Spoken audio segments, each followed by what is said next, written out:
স্টেশনের কাজের বিষয়ে আজকে আপনাদের সাথে কথা বলবো, যেখানে কি কি বিষয় কাজ হয় এই বিষয়ে আর কি।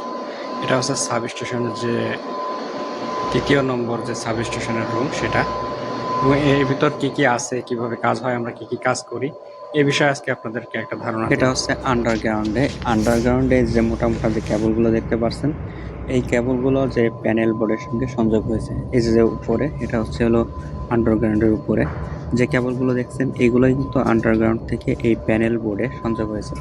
যারা আসলে দেশের বাইরে কাজ করতে চান তাদের জন্য এই জিনিসটা আসলে জানা খুবই প্রয়োজন, কারণ আমাদের দেশে আমরা যে ওয়ারিং করি বিভিন্ন দালানে, বিভিন্ন জায়গায় যে ওয়ারিং করি, কিন্তু এখানেও এরকম অনেক কাজ আছে, কিন্তু তার থেকে সব থেকে ভালো হচ্ছে এই ধরনের কাজ যদি আপনি করতে পারেন, খুবই শান্তিতে এবং খুবই আরামে কাজ করতে পারবেন। এবং বেশিরভাগ জায়গায় কিন্তু এসির মধ্যে এই কাজগুলো হয়, যে কারণে আপনারা যদি একটু দেশ থেকে এই বিষয়ে ভালোভাবে জেনে আসেন, তাহলে কিন্তু আপনারা খুব সহজেই কাজগুলো করতে পারবেন।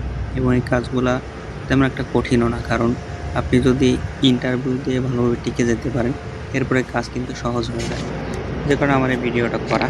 যদি ভিডিওটা ভালো লাগে অবশ্যই একটা শেয়ার করে দিবেন, এবং যারা টেকনিশিয়ান আছেন অবশ্যই আপনারা ভালো কাজ জেনে ভালো দক্ষতা অর্জন করে বাইরে আসবেন, তাহলে আপনার